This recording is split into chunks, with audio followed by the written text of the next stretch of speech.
Shalom. Selamat pagi. Saya ada di sini seperti ada di rumah sendiri. Luar biasa, puji Tuhan. Saudara, saya tidak tahu berapa lama saudara ikut Tuhan. Dan itu tidak terlalu penting. Tapi apakah di dalam pengiringan saudara kepada Tuhan, yang saudara tuntut sakit jadi sembuh. Kekurangan diberi kelimpahan.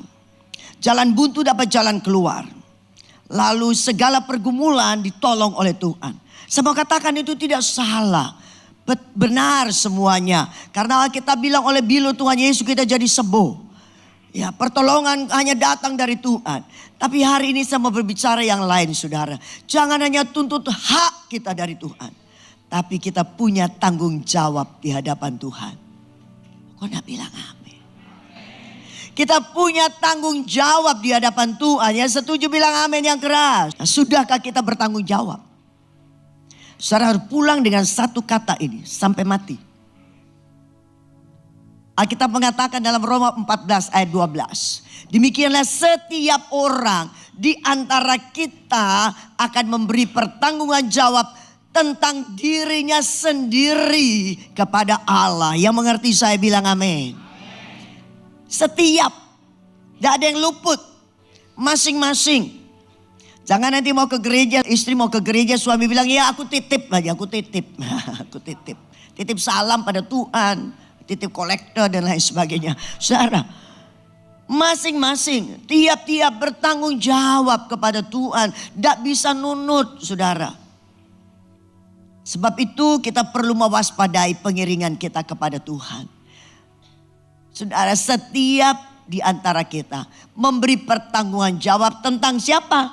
Diri sendiri. Makanya tidak usah terlalu kepo. Ngurusi wong tok. Ini kurang ini, kurang ini, kurang ini. Karena kita mempertanggungjawabkan bukan diri orang lain di hadapan Tuhan. Diri kita sendiri di hadapan Allah. Yang mengerti bilang amin. Saudara, apa yang kita pertanggungjawabkan di hadapan Tuhan? Iman kita. Bilang iman. Harus dipertanggungjawabkan saudara. Bukan hanya iman yang hanya tuntut hak begitu saudara.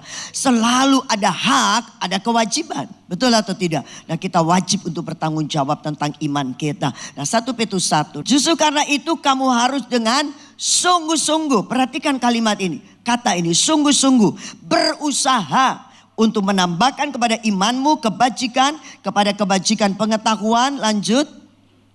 Ayat 6. Dan kepada pengetahuan penguasaan diri, kepada penguasaan diri ketekunan, dan kepada ketekunan kesalehan, lanjut ayat 7. Dan kepada kesalehan kasih akan saudara-saudara, dan kepada kasih akan saudara-saudara, kasih akan semua orang. Nah kita akan belajar bersama-sama. Dikatakan tadi ayat itu, sungguh-sungguh berusaha. Berarti tenanan saudara. Ikut Tuhan ini berusaha mempertanggungjawabkan iman kita itu sungguh-sungguh saudara. Tidak ala kadar. Makanya jadi Kristen itu Kristen sungguh-sungguh saudara. Tidak biasa-biasa. Tidak Kristen ala kadar. Ya pokok datang dan pergi. Sedikit doa di gereja, sedikit nyanyi di gereja, sedikit bermazmur, sedikit berbahasa roh, sedikit mendengar firman. Nanti kolektanya sedikit juga saudara. Lalu saudara pulang dan bilang oke, aku mati masuk surga. Tidak begitu. Tidak begitu saudara. Tidak semudah itu saudara. Jalannya sempit. Pintunya sesat. Bisa bilang amin. Itulah jalan ke surga. Nah kita perlu memperhatikan. Sungguh-sungguh apa? Berusaha. Ada usaha saudara. Ada lenggang-lenggang begini saudara. Lalu mati masuk surga. Lah kok enak saudara. Lalu bagaimana dengan mereka yang berjuang itu saudara. Tuhan itu adil.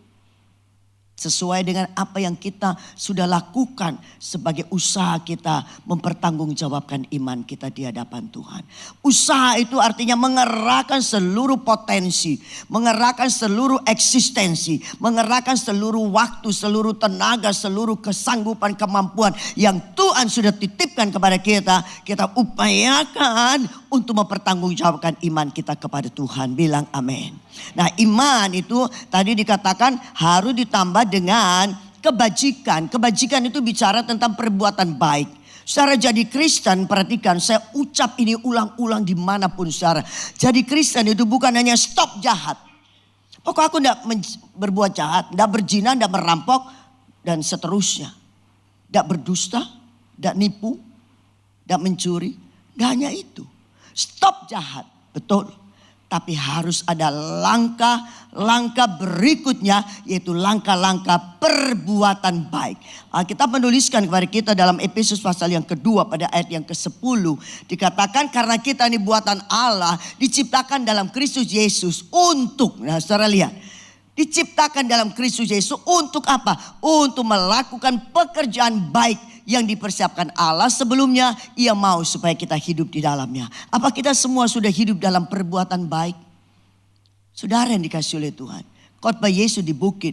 Dalam Matius pasal yang ke-5 ayat 6 dikatakan bahwa hendaklah terangmu bercahaya di depan orang. Orang melihat perbuatan baikmu. Nama Bapa di surga dipermuliakan. Amin.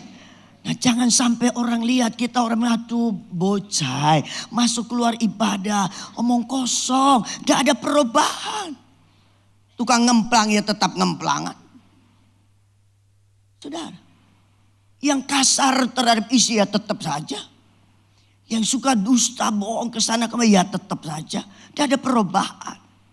Tidak ada juga perbuatan baik yang kita lakukan yang orang lain bisa menikmatinya. Dan Tuhan dipermuliakan. Tidak ada. Kalau belum saudara hari ini mari kita sama-sama berjuang saudara, berusaha. Iman ditambah dengan perbuatan baik atau kebajikan. Saya membaca kisah daripada autobiografi Mahatma Gandhi. Pada waktu usia sekolah dia baca Injil, dia tertarik loh saudara. Lalu dia pergi ke gereja. Luar biasa.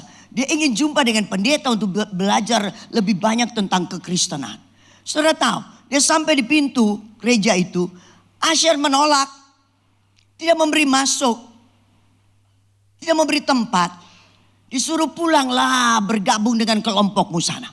Hah? Dan dia di dalam autobiografi dia katakan, kalau Kristen saja mengklasifikasi, ngapain aku masuk? Aku pulang, aku kembali kepada kepercayaanku yang dulu itu, yang ada ini. Saudara lihat, makanya gembala-gembala di sini kalau pilih usher itu yang tepat saudara. Jangan yang tidak bisa senyum, ya saudara mau cucu gitu, ada payu saudara, tidak laku saudara. Orang tidak mau masuk, orang pulang. Sepele kan? Itu membunuh satu jiwa, betul atau tidak? Orang mau datang cari Tuhan, malah ditolak, suruh pergi bergabung dengan kelompokmu sendiri. Tidak dapat tempat. Tapi ada sebuah kisah nyata. Ada seorang ibu setengah baya. Dia ke pasar, hari sudah siang. Pasar sudah agak sepi. Tapi masih ada penjual beberapa yang dagangannya belum laku. Di antaranya itu penjual ikan. Ikannya masih lumayan banyak dan sudah hampir rusak karena sudah siang. Dia beli. Lalu dia bawa pulang. Di belakang rumahnya ada sungai, dibuang di sungai. Besok pagi dia datang, besok siang dia datang lagi. Penjual ikan yang sama. Dia beli lagi ikan yang sudah hampir busuk. Lalu dibawa pulang. Dan dibuang lagi di sungai. Besok lagi seperti itu. Belum seminggu. Si tukang jual ikan bertanya. Maaf kalau boleh saya tahu.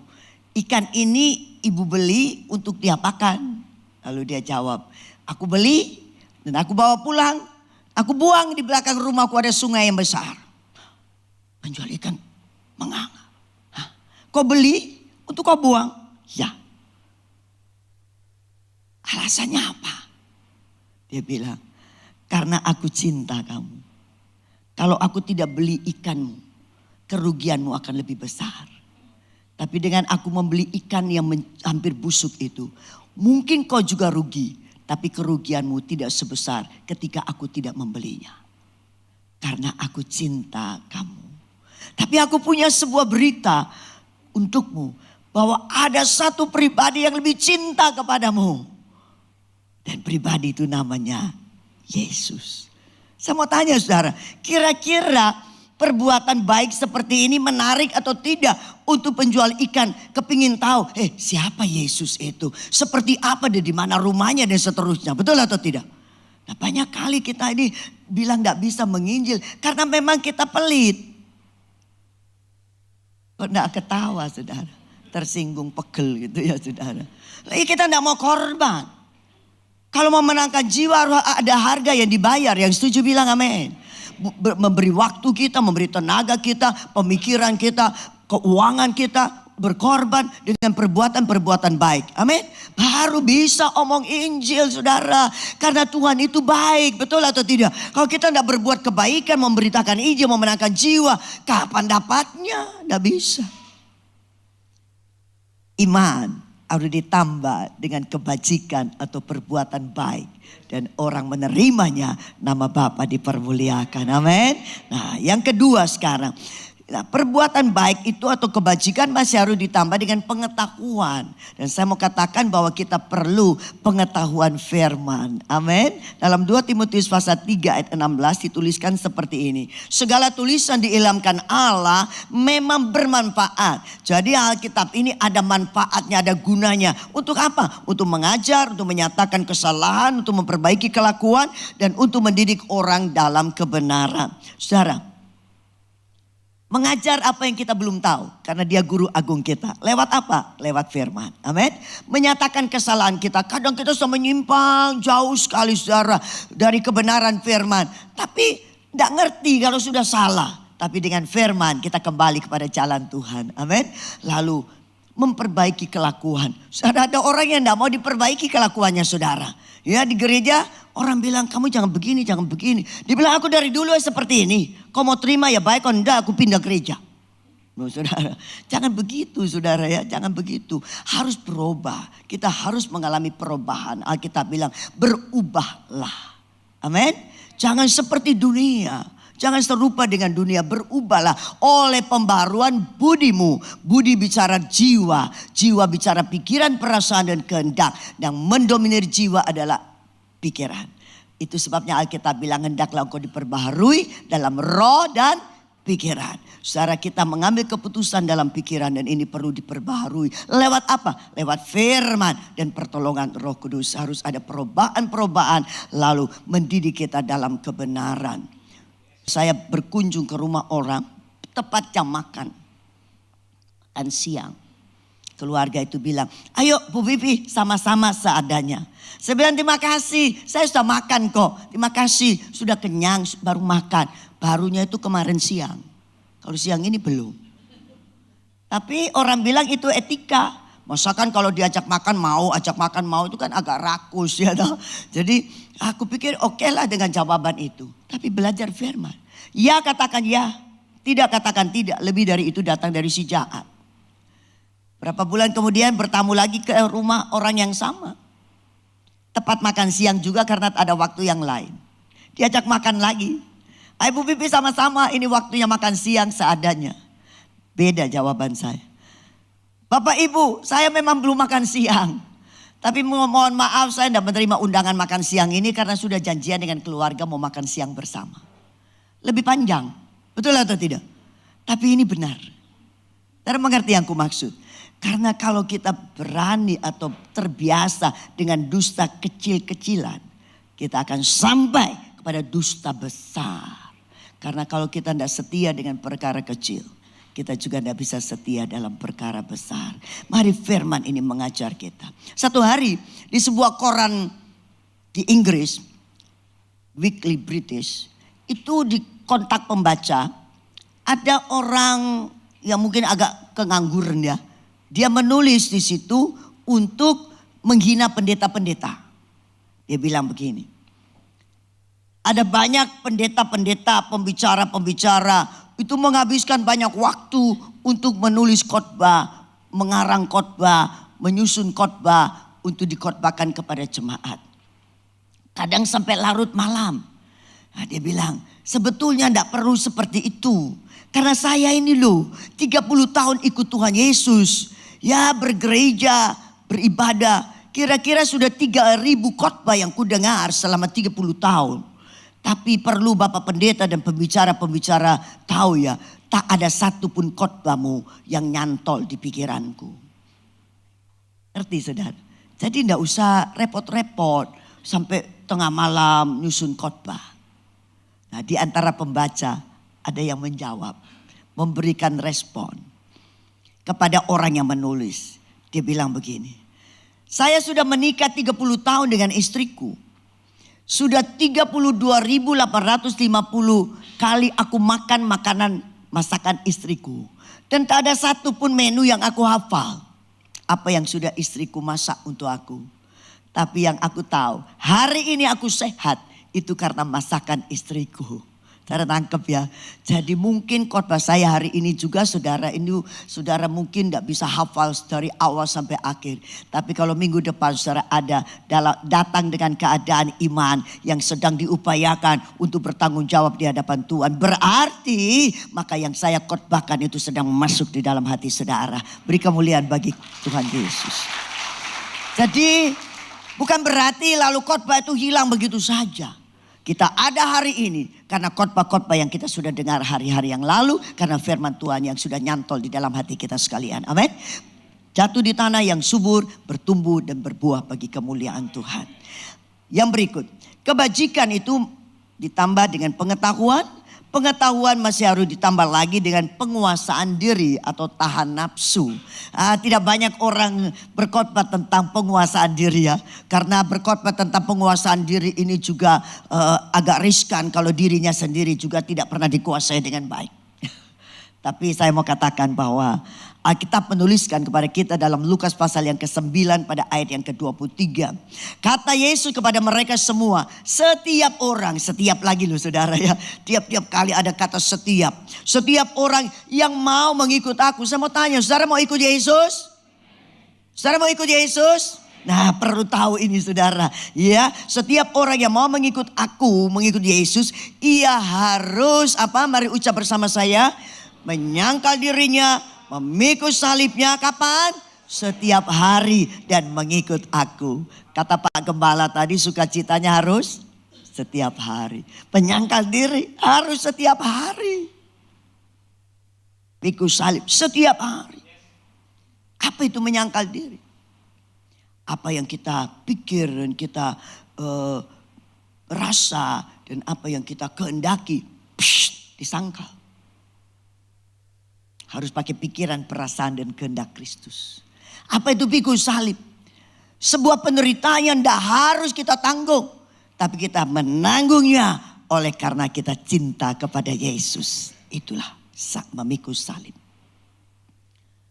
Ada seorang majikan. Pimpinan punya sebuah perusahaan. Pegawainya buat kesalahan besar. Fatal. Menyebabkan kerugian puluhan juta. Dia marah besar. Dikumpulkan briefing kilat. Kumpulkan staf inti. Pokoknya dibombardir karena kerugian besar. Sementara marah dan semua terdiam begitu. Telepon berdering. Sekretaris pergi menerimanya. Itu datangnya dari seorang customer terbesar. Kalau transaksi ratusan juta. Keuntungan puluhan juta. Lalu sekretaris bilang minta maaf ya. Pimpinan kami sedang briefing kilat. Tidak bisa diganggu. Customer bilang kalau tidak sekarang batal transaksi. Wah bingung ya. Sekretaris berhikmat. Dia ambil secari kertas kecil. Dia tulis. Ada kontak dari customer ini sekarang. Kalau tidak batal transaksi. Ditaruh di depan sang majikan. Ngamuk, lihat juga. Ngamuk, lihat juga. Saya mau tanya saudara. Ketika dia rampung membaca ini. Kira-kira, coba saudara pertimbangkan ya. Kira-kira ngamuknya itu stop apa enggak? Loh kok iso? Kang tahu. Duit. Jadi duit ini memang ada kuasanya saudara. Untuk ngubah jadi baik, ngubah jadi buruk. Duit. Stop dia. Sambil ngelus dada gini. Tarik napas panjang. Demi cuan. Saya enggak tahu ya. Saya enggak tahu ilustrasi ini. Majikan ini percaya Yesus atau tidak. Saya enggak tahu itu. Tapi yang saya mau beritahu kepada saudara sekalian. Kalau toh dia bukan pengikut Yesus saja. Bisa untuk amarah yang sedang memuncak itu turun. Apalagi saudara dan saya yang ikut Tuhan Yesus. Katanya penuh Roh Kudus, berbahasa roh. Roh yang ada di dalamku lebih besar daripada roh yang ada dalam dunia. Masakan kita tidak bisa menguasai diri? Bisa bilang amin? Pasti bisa. Hanya kadang kita tidak mau.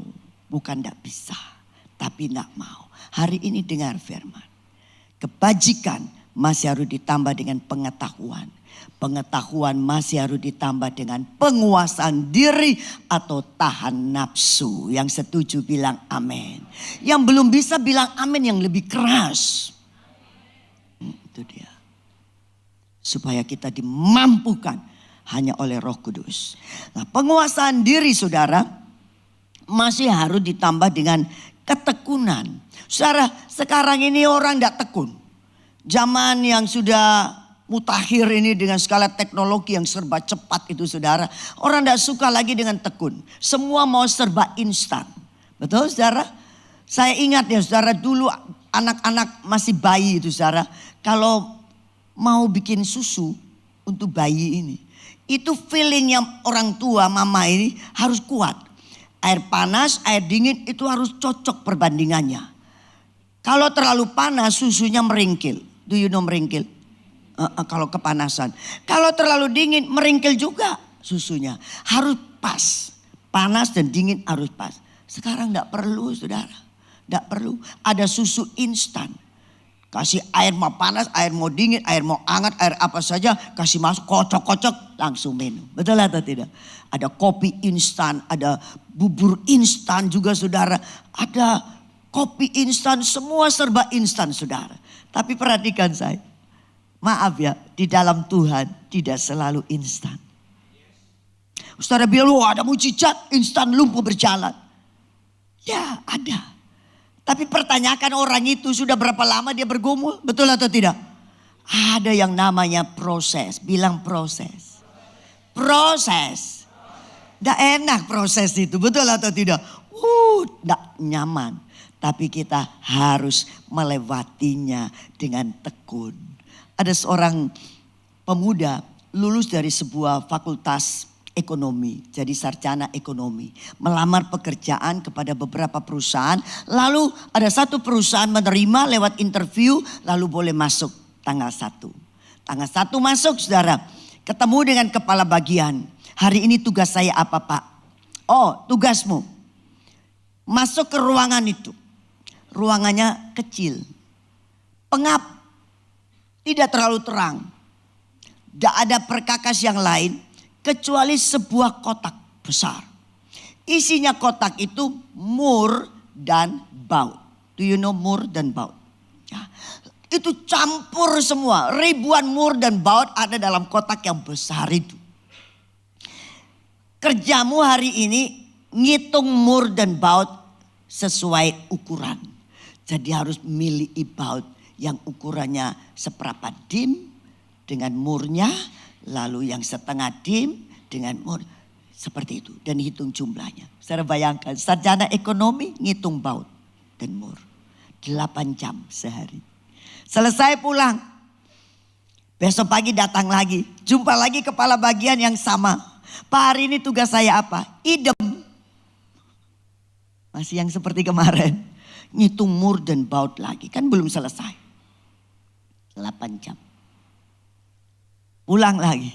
Besok datang lagi. Pak hari ini dia berharap ada perubahan. Ternyata masih idem lagi saudara. Pekerjaan yang sama. Ngitung baut dan mur.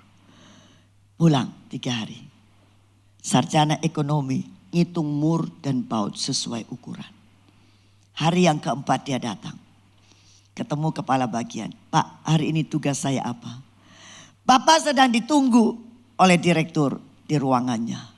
Lalu masuk dan direktur bilang, kamu telah lulus ujian ketekunan selama 3 hari. Ngitung mur dan baut. Kami sedang buka cabang baru di sebuah kota. Dan di situ kamu akan bekerja. Saudara lihat. Coba kalau 1 hari mutung, tidak dapat. Hari kedua sudah tidak taat, tidak dapat. Itulah namanya ketekunan. Hari-hari ini saudara ada orang yang bekerja ini saudara. Baru 1 bulan saudara belum lihat hasil. Mandek taruh. Modal sudah sekian taruh, bikin yang lain lagi. 1 bulan, 2 bulan belum masuk, taruh lagi, bikin yang lain. Hari ini saya mau beritahu saudara, perlu adanya ketekunan. Bilang amin. Roma pasal yang ke-12, pada ayat yang ke-12 bilang, bersukacitalah dalam pengharapan, sabarlah dalam kesesakan, dan bertekunlah dalam doa. Bawa itu di dalam doa. Kerja keras itu baik, tetapi perlu menyertakan Tuhan. Lewat kita berdoa kepada Tuhan dan melewati hari-hari bersama dengan Tuhan dalam pekerjaan. Satu hari kita akan melihat pertolongan Tuhan datang tepat pada waktunya. Amin. Puji Tuhan. Yang berikut. Ketekunan masih harus ditambah dengan kesalehan. Hidup dalam kekudusan, saudara. Dalam 1 Yohanes 1 ayat yang ke-9 ditulis begini. Jika kita mengaku dosa kita, Allah itu setia dan adil. Dia akan mengampuni segala dosa kita dan menyucikan kita dari segala kejahatan. Saudara, pengajaran-pengajaran akhir-akhir zaman ini saudara perlu pakai filter yang kuat. Ada pengajaran yang mengatakan bahwa dosa dulu, dosa sekarang, dosa yang akan datang sudah beres. Semua beres di kayu salib. Jadi tidak perlu khawatir apapun. Berbuat dosa dulu sudah beres. Berbuat dosa sekarang sudah beres. Berbuat dosa akan datang sudah beres semua di kayu salib. Ya berdosa saja sudah beres. Tidak begitu saudara. Tidak begitu. Tidak begitu. Dulu sebelum kita percaya Yesus. Kita orang berdosa. Dosa kita sendiri.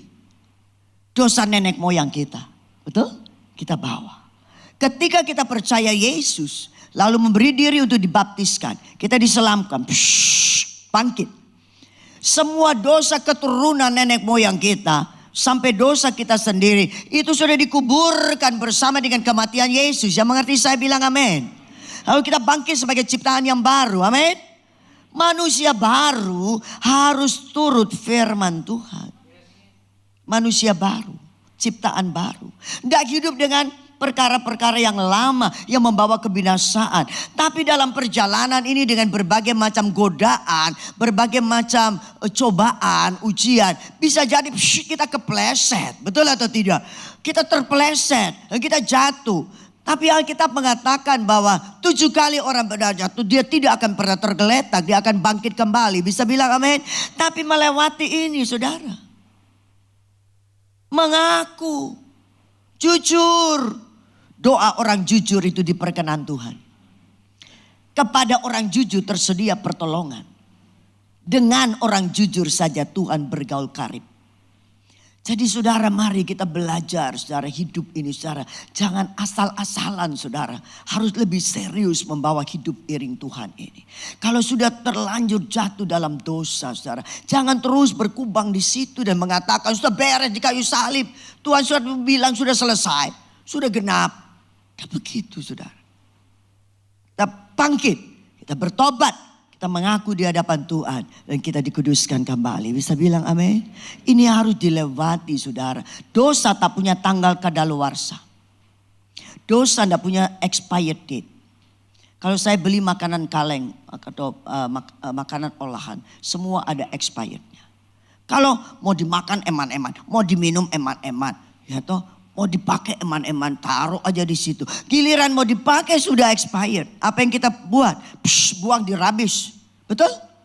Tidak ada urusan dengan pabriknya. Tidak ada urusan dengan toko di mana kita beli. Itu kalau makanan instan. Tapi tidak demikian dengan dosa. Saudara, ada kita ini terus tidak mau membereskan. Karena kita pikir lama-lama Tuhan kan lupa Dewi. Kalau Tuhan pelupa gawat kita. Tidak begitu saudara. Hari ini. Kalau bisa hilang dengan sendirinya. Tidak akan ada ayat ini. Betul atau tidak? Dan kalau kita menghampiri Tuhan. Saya mau kasih tahu saudara. Di dalam menjalin keintiman keakraban dengan Tuhan. Lalu ada masih dosa ini saudara. Saya mau beritahu saudara. Tak mungkin ada damai sejahtera. Tidak mungkin. Pasti. Ketika kita menyembah Tuhan, itu Roh Kudus berkarya. Betul saudara? Dia akan bicara di sini. Satu hari anak saya yang sulung bersaksi. Pagi-pagi dia masuk ruang doa di gereja. Dia ambil gitar. Cereng. Dia menyembah Tuhan. Pokoknya menyembah Tuhan. Oh, berjam-jam mau menyembah Tuhan. Saudara, belum beberapa saat mau masuk hadirat Tuhan. Sepertinya ada suara di sini. Dia bilang, pulang. Bereskan hidupmu dengan mamamu. Tadi kau menjawab mamamu. Perkataanmu kasar. Perkataanmu benar. Tetapi nadanya tidak benar. Kau pergi ke rumah. Kau cari mamamu. Kau bereskan. Lalu kau kembali menyembah aku. Sepele, saudara. Sepele. Saya sudah terlalu peduli dengan jawabannya. Saya pikir ya biasalah, anak kadang jawab enak, kadang kurang enak, kan sudah ya. Dia datang, dia cari saya di pastori. Apa nyo? Mau bereskan? Bereskan apa? Dia bilang, tadi nyo jawab mama nadanya enggak bagus. Nyo minta maaf. Saya udah lupa, saudara. Tapi Tuhan tidak lupa. Tuhan suruh dia bereskan. Dari kesaksiannya dia, saya tidak tahu dia bersaksi. Dari situ saya mengerti bahwa Tuhan itu bilang, kuduslah kamu karena aku kudus adanya. Tanpa kekudusan orang tidak memandang Tuhan. Bagaimana mau masuk surga kalau memandang dia saja tidak bisa, saudara. Mari kita belajar untuk hidup selain tekun. Harus hidup di dalam kesalehan. Bilang amin. Dalam kekudusan. Akui di hadapan Tuhan. Dosamu merah seperti kirmisi akan disucikan seperti salju. Dosamu merah seperti kain kesumba akan disucikan seperti bulu domba. Tapi kita perlu tekad dengan sebuah pertobatan. Mengaku dengan jujur di hadapan Tuhan. Dengan manusia kita bisa bersandiwara, saudara. Dengan istri, dengan suami, dengan anak, mertua, ipar. Dengan siapa saja, pemimpin kita, gembala kita. Kita bisa bersandiwara. Tapi tidak demikian dengan Tuhan. Kita tidak bisa bersandiwara. Ibrani bilang kita di hadapan Tuhan ini seperti seorang yang telanjang, yang terbuka. Tidak ada satu pun yang bisa kita sembunyikan dari hadirat Tuhan. Bilang amin. Sebab itu daripada sembunyikan, mending kita akui di hadapan Tuhan. Amin. Dan setiap kali kita datang dengan pertobatan yang sungguh, maka dia membasuh kita kembali. Haleluya. Yang terakhir. Kalau terakhir lega, saudara ya. Kok diseneni toh? Kesalehan masih harus ditambah dengan kasih akan saudara-saudara seiman. Dan kasih akan semua orang. Saudara, ada banyak orang hidup dalam kebencian. Tanpa ada rasa takut akan Tuhan, saudara. Padahal Alkitab tulis seperti ini. 1 Yohanes 3 ayat 15. Saudara lihat. Setiap orang yang membenci saudaranya adalah seorang apa, saudara? Pembunuh apa? Pembunuh ayam ya enggak apa-apa, dimakan dagingnya. Pembunuh apa? Bayangkan, saudara. Pembunuh manusia. Dan kamu tahu bahwa tidak ada seorang pembunuh yang tetap memiliki hidup yang kekal di dalam dirinya. Saudara, seorang pembunuh manusia terdapat bagian dalam kerajaan Allah, dalam hidup kekal. Kalau saya lihat dari sini ada di model-model orang yang ada kebencian. Gak suka. Mending gak ketemu. Ada orang yang berdamai, ya sudah ya, tidak ada apa-apa ya, kita berdamai, bersalaman, cipika. Tapi giliran ketemu, aduh kok lewat sini aku ya. Mending tadi lewat sana. Ini belum. Ada orang yang berdamai dengan orang, itu untuk dilihat orang kita rohani. Ini giliran pendeta-pendeta kalau kumpul, ya, dalam persidangan, saudara, berdamai, saudara. Peluk-pelukan, saudara. Supaya apa? Supaya dilihat orang kita rohani. Tapi selesai itu ya sudah, kau dan aku. Lebih baik tak berjumpa. Ini tidak betul, saudara. Sama sekali tidak betul. Saudara, awal saya jadi gembala, entah saya sudah bersaksi atau belum, awal jadi gembala. Banyak orang tidak suka. Padahal jadi gembala itu menurut saya ya bagus ya, mengembalakan domba-domba Tuhan. Tapi orang tidak suka. Nah, saya sudah dengar itu, orang-orang tidak suka itu sudah dengar. Giliran mau pergi untuk yang pertama kali saya menghadiri sidang Badan Pekerja Daerah Jawa Timur ya, organisasi di mana saya ada. Saya udah bilang suami saya, kalau di persidangan ada orang yang maksudnya ada usulan tentang tidak setujunya saya di Pasirian, jangan kaget kalau aku angkat koper dan pulang lebih dahulu. Karena aku tidak mau berdebat. Suami saya kan terkenal orang sabar sedunia. Ibu Erna tahu. Dia cuma senyum. Saya berangkat. Saya berdoa saudara supaya di persidangan itu kalau boleh tidak terjadi sesuatu. Dan betul saudara, tidak terjadi apa-apa.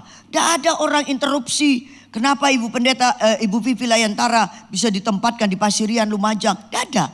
Mulus. Dilaporkan tentang saya diterima pun tidak ada orang interupsi. Wah, lega saya saudara. Sapu dada, lega saya. Keluar dari persidangan. Mau menuju ruang makan. Itu kira-kira 200 pejabat ya ketika itu. Hampir 200 ketika itu. Lalu saya berjalan. Ada orang panggil. Sus Vivi. Saya noleh. Seorang bapak. Orang dipanggil kan menghadap ya. Saya menghadap saudara. Tahu saudara, jarak tidak sampai 1 meter, dia di situ, aku di sini. Dituding begini saudara. Penempatan Sus Vivi di bawah, untung tidak kena erong. Penempatan Sus Vivi di Pasirian tidak cocok dengan tata gereja kami. Wah saudara, minta maaf ya. Saya kayak orang linglung, gak bisa jawab saudara. Lutut jadi lemes, bingung. Karena tadi sudah lega di dalam persidangan tidak ada apa-apa. Ini di luar persidangan saya tidak siap sama sekali. Kalau di persidangan kan saya bilang minta maaf, saya mau pulang. Saya sudah siap itu. Saya tidak jadi pejabat tidak apa-apa. Saya mau pulang. Tapi ini saya tidak siap. Jadi tidak keluar jawab. Tapi Tuhan itu luar biasa saudara. Saya noleh ke kiri begini saudara. Di situ duduk pimpinan tertinggi organisasi di mana saya ada. Lalu langsung aja keluar itu, sepertinya Roh Kudus tolong ya. Bapak, tanyakan pada pimpinan tertinggi saja kenapa dia terima saya. Sudah. Lalu ada seorang ibu datang. Bu Vivi, saya ada kepentingan dengan ibu, sangat urgensi. Lalu dia bilang pada bapak itu, maaf ya Pak, aku kepentingan dengan Bu Vivi. Lalu dia tarik saya, dia bawa saya ke kamar tidur. Lalu saya tanya, ibu kepentingan apa? Tidak ada kepentingan apa-apa, cuma aku lihat kau kecepit.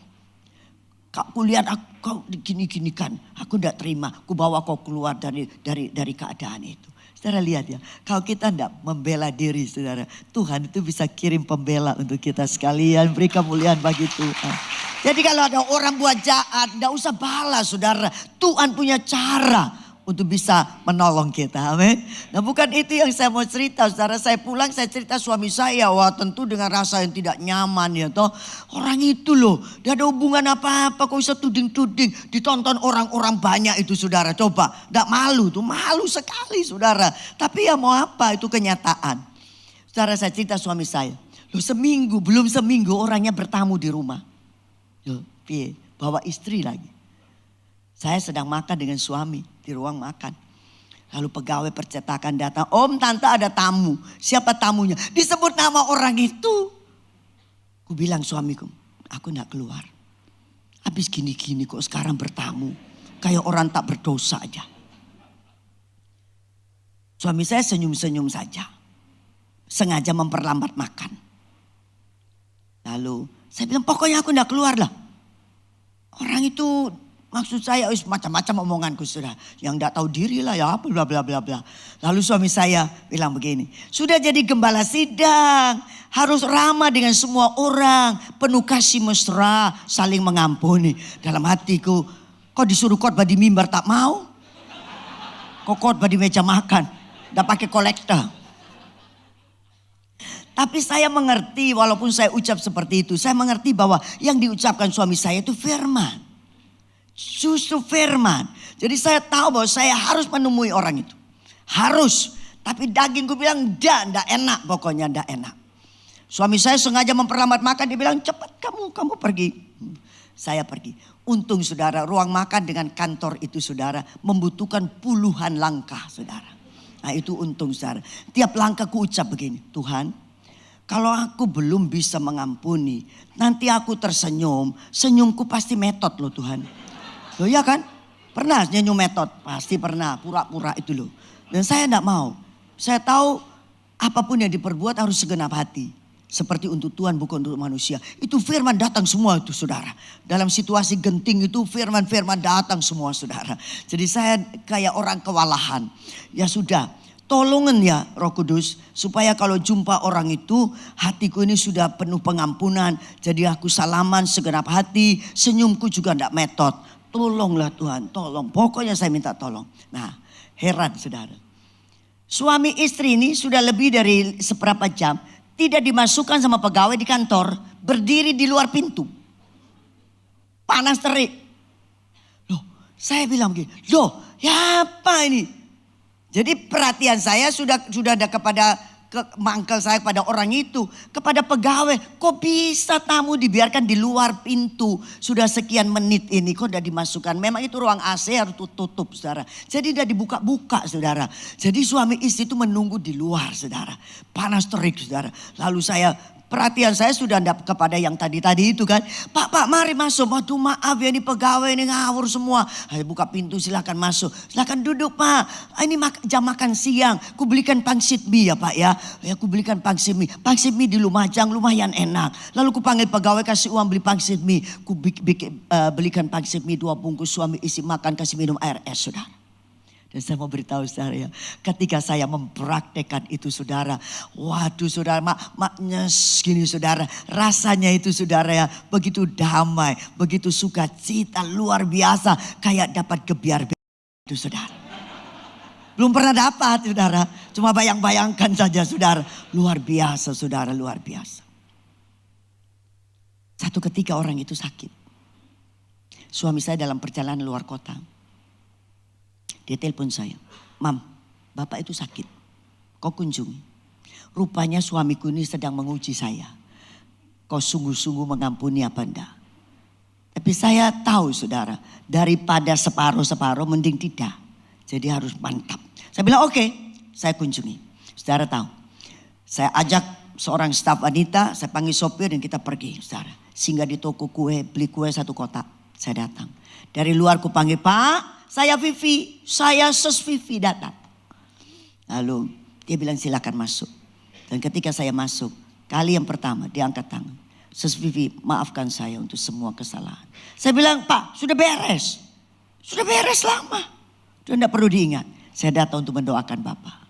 Saya doa untuk kesembuhan. Tapi Tuhan mengendaki lain pulang ke surga. Saya tidak mendoakan dia mati saudara enggak. Tapi dia mati duluan. Makanya kita perlu berhati-hati dengan hidup ini saudara. Ya, jangan semaunya, jangan seenaknya.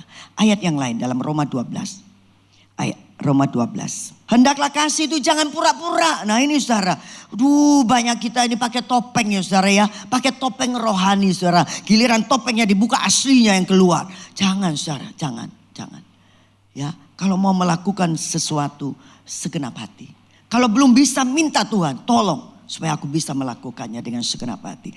Jauhilah yang jahat dan lakukanlah yang baik. Mungkin ayat terakhir ya.